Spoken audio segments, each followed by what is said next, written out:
galera, tudo bem? Como você sabe, nós estamos estudando o Credo Apostólico e hoje nós veremos a 8ª lição do Credo.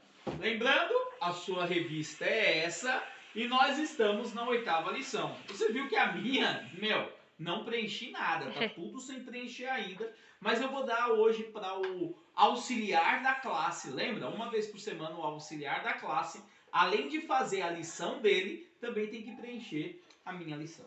Mas vamos antes de começar a orar? Então feche aí os seus olhos, curve sua cabeça e nós vamos orar. Senhor Deus Pai que estás nos céus, nos ajude, Senhor, nessa aula de Escola Bíblica Dominical. Nos ajude, Senhor, a entender o que nos foi proposto para nós entendermos hoje. Muito obrigado, Senhor Deus, pelos nossos pais, pelos nossos amigos e por toda a vida, Senhor, que Tu nos dá, que é uma vida muito boa. Em nome de Cristo Jesus que oramos. Amém. Eu vou recitar com vocês de novo o Credo Apostólico. Você lembra que a gente tem estudado o Credo Apostólico? Então lembre lá. Olha como... Eu vou pegar minha cola. Você também pode colar, tá? Então vamos recitar junto o Credo Apostólico. Creio em Deus Pai Todo-Poderoso, Criador do céu e da terra.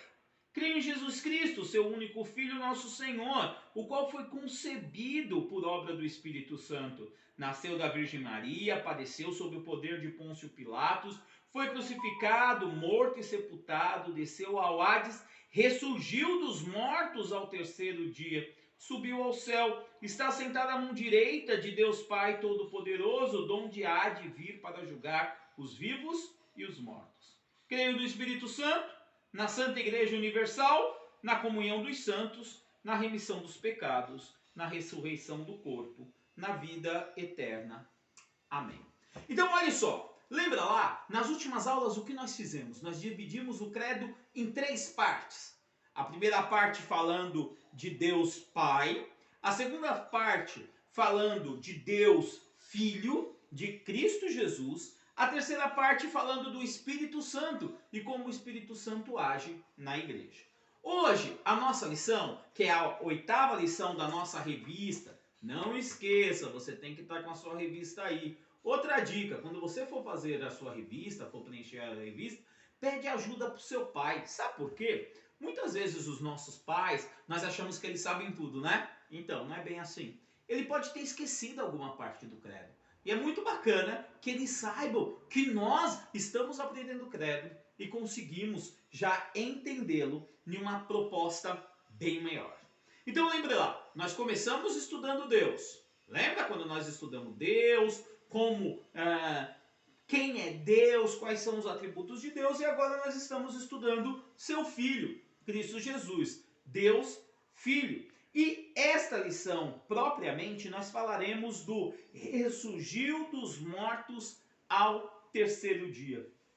Então essa lição, ela vai nos falar sobre o quê? Ela vai nos falar sobre o que acontecerá conosco, quais serão as nossas... como será a nossa vida após esta vida. O que nos espera? A lição tem por nome a vitória final. E para este texto da vitória final, nos foi proposto 3 textos bíblicos. Lembra lá? Eu acho que vocês leram. Nós combinamos que vocês iam ler, por favor, os textos bíblicos durante a semana. Então quem leu? Leu Lucas 1, Lucas 16, do 19 ao 31, que falava sobre o quê? Quem lembra sobre o que falava? É isso aí. Falava sobre o rico e o mendigo. Lembra lá? Todo mundo leu? É isso aí. Falava sobre o rico e o mendigo. E o que falava sobre o rico e o mendigo? Falava que eles estavam, pós morrerem, em lugares diferentes, só que ambos tinham conhecimento do que estava acontecendo. Lembra que isso é uma parábola. Lembra que alguns meses atrás nós estudamos o que era uma parábola?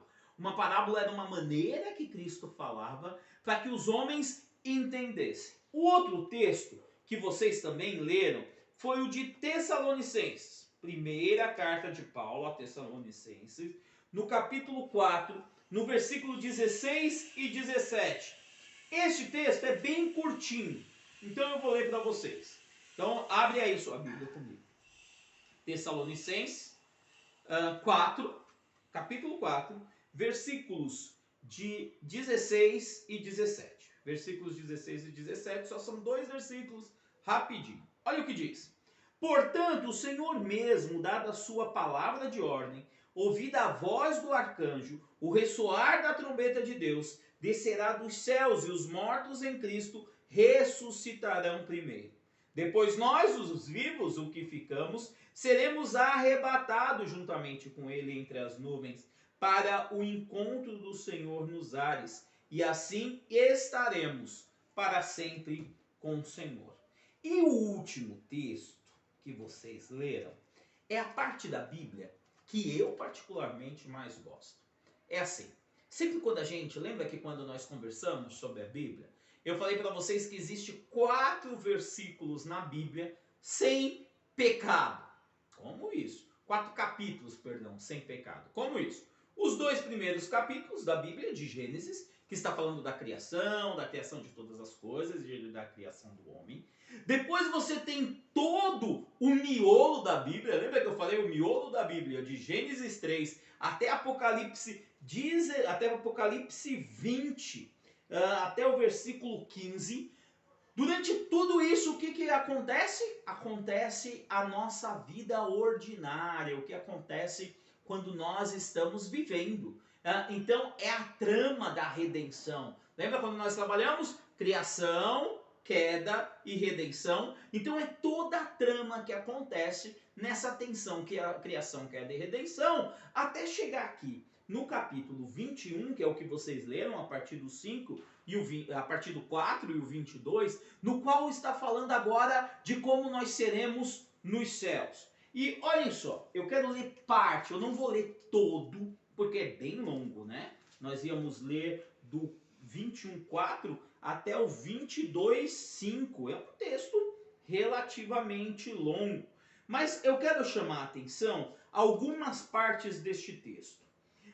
Quais são as partes? No versículo 9 fala assim: então veio um dos 7 anjos que tem as 7 taças, cheia dos últimos 7 flagelos, e falou comigo dizendo: vem, mostrar-te-ei a noiva, a esposa do Cordeiro. E me transportou em espírito, no 10, até uma grande e elevada montanha, e me mostrou a santa cidade, Jerusalém, que descia dos céus da parte de Deus, a qual tem a glória de Deus, e o seu fulgor era semelhante a uma pedra preciosa, preciosíssima, como pedra de jaspe brilhante. E lá no final, no 22, do 1 até o 5, fala assim: então me mostrou um rio da água da vida, brilhante como cristal, que vai do trono de Deus e do Cordeiro. No meio da sua praça, de uma outra margem do rio, está a árvore da vida, que produz 12 frutos, dando o seu fruto de mês em mês, e as folhas da árvore não param de curar os povos. Nunca mais haverá qualquer maldição. Nela estará o trono de Deus e do Cordeiro, e os seus servos o servirão. Contemplarão a sua face, e na sua fronte está o nome dele. Então já não haverá noite, nem precisam eles da luz da candeia, nem da luz do sol, porque o Senhor Deus brilhará sobre eles e reinarão pelos séculos dos séculos. Então, o que eu quero que vocês percebam? Vocês viram aí que nós temos 3 cenas. Eu gosto muito, eu sei, todo mundo reclama. Rony, porque todas as vezes que você vai dar aula pra gente, você fala em cena? Porque eu quero que você pense que isso é um filme. Entende? Consegue entender comigo? Eu quero que você pense que é um filme. Um filme que começou o quê? Começou com Cristo contando como vai ser lá, quando ele fala da parábola do rico e do mendigo. Depois disso, eu quero que você perceba que o Senhor, por intermédio do apóstolo Paulo, ele nos dá ânimo, falando: olha, em nada nós precederemos, os que morrem precederão a nós, os vivos. Primeiro o Senhor ressuscitará os mortos, e depois nós encontraremos esses ressuscitados e veremos e subiremos ao encontro de Cristo. Em Apocalipse, então, olha só, retomando, primeira cena, o Senhor nos mostra o que está acontecendo entre esses dois grupos. Segunda cena, nós não vamos preceder, os mortos não precederão em nada, os vivos nem os vivos os mortos, nós encontraremos Cristo juntos. E no último texto, o que nós vimos foi como será no céu. Pare e pense como é maravilhoso, porque o texto, lá no versículo 5 do capítulo 22 que eu li, fala que não precisará de sol, porque Deus vai brilhar. A luz que ilumina será a luz do Senhor. Você já parou para pensar como tem que ser forte essa luz para que nós compreendamos que não vai precisar mais dos luminares? Hoje não, hoje está um dia nublado, está meio feio, né? Eu espero que no domingo, quando vocês assistirem a minha aula aí virtual, já esteja um solzão, já uou. Então se tiver um solzão, você vai lá para fora, vai olhar o sol e pensar, um dia eu chegarei na Jerusalém e lá Deus vai brilhar mais forte que o sol. Mano, é muito brilho para você pensar Deus mais forte que o sol. Mas esses textos, o que esses textos nos revelam? Estes textos nos revelam que nós não precisamos temer a morte. Vocês sabem que nós, aqui na nossa igreja, há pouco menos de um ano, nós perdemos uma amiga que nós amamos muito, né? E todos vocês, lembram, nós conversamos, né? Nós tivemos algumas aulas, algumas reuniões da UCP, até aqui na escola dominical. Nós conversamos algumas vezes sobre os nossos sentimentos, de como nós nos sentimos por termos perdido alguém que nós amávamos tanto, termos perdido a Heloísa. E esse texto, essa 8ª lição, eu vou te falar, para mim não é fácil dar ela, não é fácil mesmo. Sabe por quê? Porque a Elô tinha a idade de vocês. A Elô corria com a gente aqui no redor da igreja, mas o Senhor aprove o Senhor a levá-la para Ele. De uma maneira abrupta, realmente, foi de uma maneira bem difícil. Só que estes textos que nós acabamos de ver, eles nos dão esperança. E quais são essas esperanças? Eu também trabalharei as esperanças que esse texto nos dá em cima, óbvio, nós estamos falando que Cristo voltará, foi isso que o credo apostólico disse, que Cristo há de vir para julgar vivos e mortos. Isso tem que estar claro na sua cabeça. Cristo há de vir para julgar vivos e mortos. E por Cristo eu e você e a Elô desfrutaremos disso que a Bíblia nos disse. Um dia nós estaremos juntos.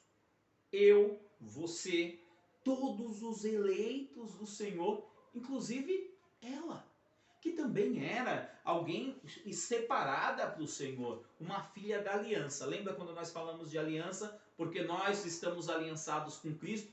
Segura lá, calma. A aula hoje não é sobre aliança. Segura, mano. Pra que tanta euforia, né? Mas calma só. Então, o que eu quero mostrar para vocês nesse texto são consolos para nós.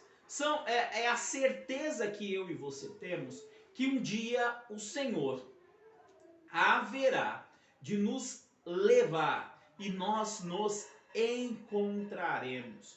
Então, o que nós entendemos? Por este texto que nós lemos, pelo primeiro texto que nós lemos, que eu chamei do primeiro movimento, ou a primeira cena, a primeira ação que aconteceu no nosso relato, o que é que nos consola? O que nos consola é que Deus está conosco no céu. É isso que nos consola. Vocês ouviram que alguém gritou lá fora, ou de casa? É que eu estou gravando na sala da minha casa. Faz silêncio, quem sabe ele não vai embora, né? Alguém chamou. Eu acho que o Heitor foi atender. E o Heitor não pode ver a gente gravar porque essa aula também é para ele, né? Mas tá, a gente continua. Então, observe só. A primeira cena nos dá o quê? A esperança. Que esperança é essa? A esperança que assim como o rico não estava com Deus e o pobre estava com Deus, nós cremos piamente que a Elô, neste momento, que os nossos amigos que morreram, neste momento, eles estão com o Senhor. Quem está filmando é a tia Cat. E a tia Cat está querendo ver quem está lá fora. Por isso tem hora que eu dou uma tremida aí. Segura aí, mano. Ô, Cat, para de mexer, cara. Eu tô tentando gravar uma aula aqui. Então, observem só. A primeira coisa que você vai ter é essa esperança. Qual que é a esperança? Ela está com Cristo. Como é que eu sei disso? Porque aqui no texto bíblico, quando ele fala sobre as pessoas que morreram e ele conta a parábola, lá em Lucas, nos versos 19 até o verso de número 31, vocês estão vendo que eu estou enxergando tudo embaçado? É que a luz da câmera entra nos meus olhos e quando eu deixo a luz para cá, adivinha o que acontece? Embaralha tudo. Por isso tem hora que eu vou pegar a Bíblia e encostar na minha cara. Então, o que é que esse texto fala? Este texto fala que aquele mendigo já estava com Deus. Essa é a nossa esperança. Todas as pessoas que nós perdemos, todas aquelas pessoas que morreram, nós temos a vívida esperança que elas, se elas pertencem a Cristo, elas já estão com Cristo. No segundo texto que nós lemos, que era o texto de 1 Tessalonicenses, as pessoas lá da cidade de Tessalônica, que era uma cidade da região da Ásia Menor, lá no Oriente Médio, né, naquela região lá, eles estavam com medo. Como vai ser? Quem vai primeiro? Vai primeiro os que vivem? Vão primeiro os que morrem? Como que é? E Paulo falou, portanto o Senhor, dada pela palavra, ouvida a trombeta dos céus e os mortos de Cristo ressuscitarão primeiro. Qual que é a nossa segunda? Então, a nossa primeira esperança, qual que é? Que nós sabemos que as pessoas que nós perdemos, elas estão com Cristo. Qual é a nossa segunda esperança? A nossa segunda esperança é que os mortos, quando Cristo voltar, como diz o credo apostólico, para julgar todos os homens, para julgar vivos e mortos, nós ressuscitaremos com Cristo. Lembra lá? Nós já estudamos isso. Cristo é a primícia dos que dormem, né? Assim como nós temos a certeza de que Cristo ressuscitou ao terceiro dia, nós temos a certeza, isso nos dá a certeza, a convicção de que nós também ressuscitaremos. Então, esse segundo texto nos fala sobre isso. Em nada precederemos a eles. Eles ressuscitarão conosco e nós chegaremos juntos à presença de Deus. E o terceiro e último texto, que é o texto dos Atos dos Apóstolos, nos dá uma outra certeza. Que texto dos Atos dos Apóstolos? O texto de Apocalipse. O texto de Apocalipse nos dá uma outra certeza. Qual que é a certeza? A certeza é que um dia eu, você e as pessoas que morreram, inclusive a Heloísa, lembra que nós falamos lá no começo do vídeo da amiga que nós perdemos? Nós estaremos juntos com Cristo. Em que lugar? Você pergunta, Rony, em que lugar nós estaremos juntos? Nós estaremos juntos neste lugar maravilhoso que é descrito aqui na nossa Bíblia. E quando nós estaremos neste lugar, quem vai ser o nosso sol? Quem vai ser a nossa iluminação? O próprio Senhor. E um pouco antes no texto de Apocalipse fala, e não haverá mais choro, não haverá mais miséria, não haverá mais nada disso. O que nós teremos? A alegria plena de estar com o Senhor. Então, observe, tudo isso que eu falei para vocês cabe dentro de um único lugar. Qual é o lugar? Nesta passagem que nós lemos no Credo Apostólico, que diz o quê? Que Cristo há de vir para julgar os vivos e os mortos. Nós passaremos pelo julgamento. Só que eu e você não tememos o julgamento. Sabe por quê? Nós não seremos salvos pelos nossos méritos. Você não vai ser salvo porque você é um bom aluno. Você não vai ser salvo porque você obedece seu pai e sua mãe. Você não vai ser salvo por obras suas. O que vai te salvar é a obra que Cristo fez uma vez por todas na cruz do Calvário. E para nós terminarmos essa aula, você viu que é uma aula rapidinho, nem deu tempo para cansar. Eu vou chamar alguém da sala de vocês para fazer a oração final. Eu vou chamar o Heitor. Vem cá, Heitor, vem cá. Olha só, né? Ó que bonito, o Heitor tá com a camisa do Parmeira, não é bom? Então, olha só, Heitor. Você assistiu parte da aula, não assistiu? Só o final. Só o final. Vocês viram? Não era pra ele ter assistido nada, né? Mas lembra que ele foi chamar a pessoa que gritou lá fora? Ele assistiu parte da aula. Então, a nossa aula de hoje, nós falamos sobre o credo apostólico, que é a lição que nós estamos estudando na sua turma, não é isso? E o que nós falamos? Que Cristo há de vir para julgar vivos e mortos. E quando nós falamos isso, nós falamos em 3 movimentos. Primeiro movimento foi que as pessoas que morrem, hoje nós temos certezas que elas estão com Cristo, porque o texto que nós lemos em Lucas dá essa certeza. A segunda certeza é que um dia, tanto nós que estamos vivos, quanto eles, quando Cristo vier, né, instaurar um novo céu e uma nova terra, ele irá ressuscitar os mortos e nós iremos juntos para o grande julgamento.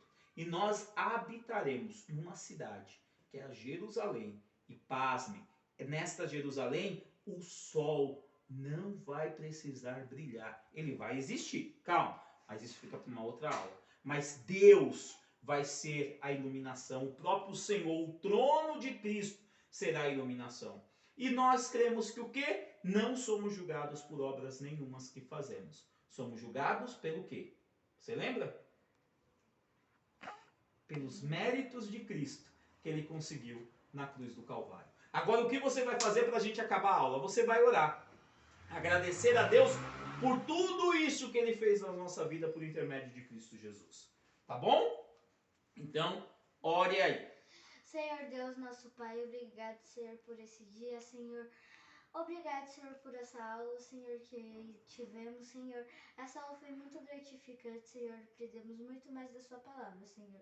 Abençoe todos nós, Senhor. É isso que eu te peço e agradeço em nome de Cristo Jesus. Amém. Amém. Amém para você também? Fez a sua oração final? Então não se lembre, na aula que vem, não se esqueça. Acabaram de me corrigir. Não se lembre. Se você não lembrar, você esquece, né? Não se esqueça que na próxima aula nós falaremos sobre Deus Espírito Santo. Observa, a gente está quase acabando a revista. Nós já vamos chegar na aula 9 da revista. Deixa só eu ter certeza, a maioria das revistas são 12 aulas. Deixa eu ver se são 12 essa daqui também. É isso aí. Nossa, eu sou muito bom. Realmente, são 12 aulas. Então nós acabamos, já fizemos Deus Pai, acabamos hoje Deus Filho e entraremos na próxima aula em Deus Espírito Santo. Abração, fique com Deus e até a próxima! a próxima. Tchau, tchau.